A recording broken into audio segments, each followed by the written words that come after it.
আসসালামু আলাইকুম। দেখেন সৌদি আরবের ঘরের চেহারা দেখছেন, মাটির ঘর। এই ঘরে এরা কত ধনী লোক। আমরা বাংলাদেশের আজকে এই দেশে কাজ করি, আর আগে ঘর দুয়ারের পরিস্থিতি, এই পরিস্থিতিতে ঘর এরা থাকছে। তাদের হিংসা একটা কথা হইল, এই ঘর দুয়ারে এরা আগে বসত করছে। দেখছেন মাটির ঘর, কাছে যাই একটু দেখাই কত সুন্দর মাটির ঘর। এই মাটির ঘরে এরা আগে বসত করছে।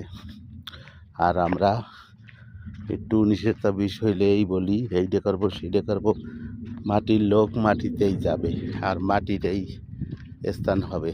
দেখছেন দেখছেন এই যে মাটির ঘর, এদের হিংসা কম, এরা হিংসা করে কম। মাটির ঘর, এই ঘরগুলি আপনারা একটু দেখবেন, দেখিয়া এই যে মাটির ঘর। মাটির ঘর বহু পুরানা ঘর, ঘরগুলি দেখবেন আর লাইক শেয়ার করবেন। ভাঙ্গে গেছে কিন্তু অনেক দিন পুরানো ঘর। ওই যে কত পুরানা ঘর। ওকে, লাইক শেয়ার করিয়েন, সবাই দেখার সুযোগ করিয়ে দিয়েন।